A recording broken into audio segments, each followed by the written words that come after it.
18 novembre, au théâtre Jean Vilar de Vitry-sur-Seine.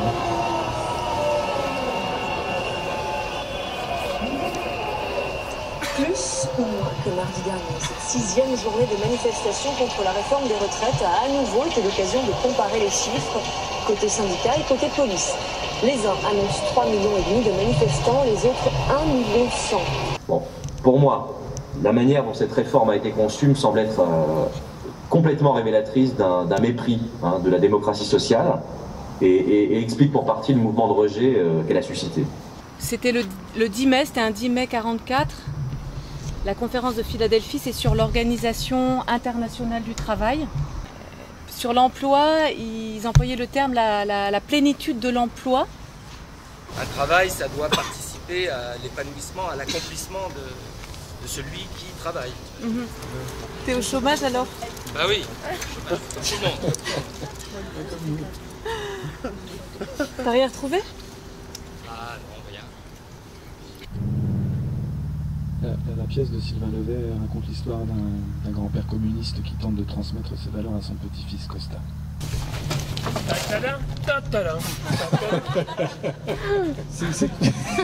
C'est quoi ça? C'est une proposition de costume. On avait plutôt parlé d'un costume de révolutionnaire, un truc, enfin Che Guevara. Ouais, mais Che Guevara, c'est plus à la mode. Ouais, mais Spider-Man, je vois pas le symbole, je comprends pas. Je sais pas, il aime pas les méchants. Ils ont les femmes, les poings serrés au ventre, les policiers en armes attendant en charge des manifestants. C'est un jour historique, un jour qui va changer le monde, un jour qui va changer l'ordre des choses. La foule crie. Ça ira, ça ira, ça ira. Ah, ça ira, ça ira, ça ira. Ah, ça ira, ça ira, ça ira. Et Costa s'avance toujours d'un pas décidé vers l'histoire, la vraie. Et la foule crie Costa, Costa, Costa, Costa, Costa. Et donc là, la foule crie Costa, Costa, Costa. Ici, chacun sait ce qu'il veut, ce qu'il fait quand il passe.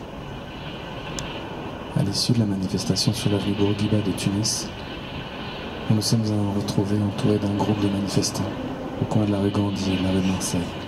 Le projectile, un tube en aluminium de une vingtaine de centimètres de long, a été tiré à une vingtaine de mètres à peu près, à hauteur d'homme et en tir tendu. Le diagnostic faisait état d'un hématome extradural frontal gauche, d'une hémorragie méningée, de l'orbite oculaire gauche fracturée, du sinus gauche fracturé et d'une lésion au globe oculaire. Ici nos voitures, nous on marche et nous on tue, nous on crève. Lucas Mebrouk de Lega est décédé le 17 janvier à l'hôpital Rapta à Tunis. Il avait 32 ans. Le vol noir des corbeaux sur nos plaines.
Ça s'est pas passé comme ça. Quoi?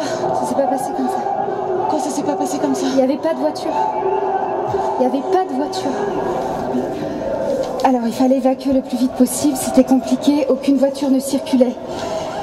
J'avais décidé d'arrêter de travailler de photographie à ce moment-là, parce qu'il fallait s'occuper de Lucas, le suivre à l'hôpital, faire venir sa famille, s'occuper d'elle dans la douleur. Elle aussi était en danger. Et quand Lucas est décédé, il a fallu s'occuper du rapatriement du corps. Tout ça sur fond de guerre civile et un contexte extrêmement dangereux.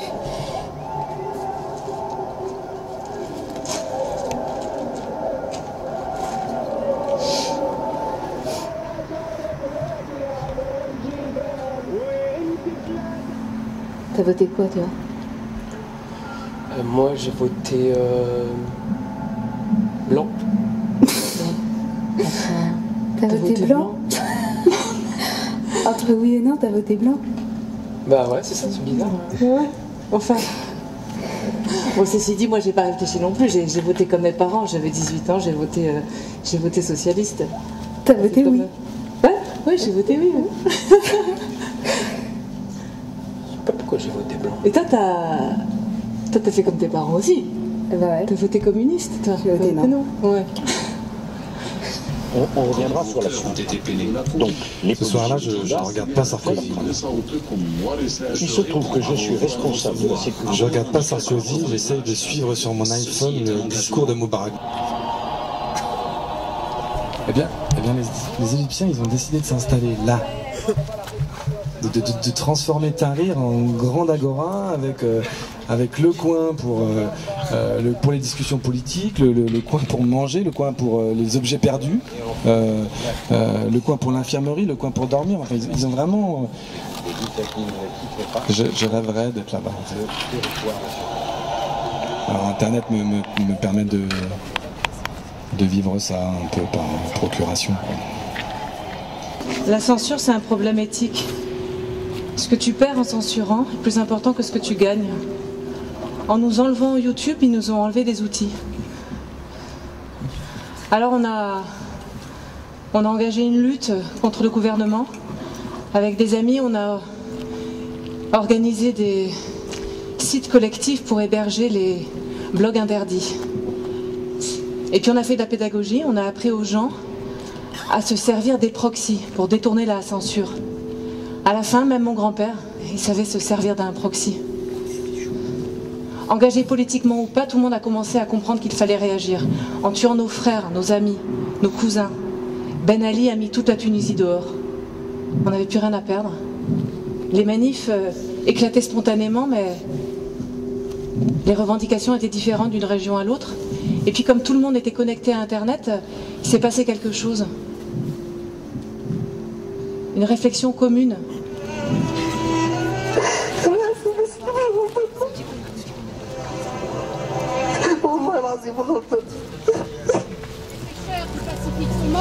La nourriture fait peur, on jette la nourriture d'une ville entière, on enterre la nourriture d'une ville entière se met en colère, des villes entières se mettent en colère. Contre qui la colère des villes entières? Contre l'inégalité posée en principe par certains peuples contre d'autres peuples. Contre l'inégalité posée en principe par certaines races contre d'autres races. Contre l'inégalité posée en principe par certaines classes contre d'autres classes.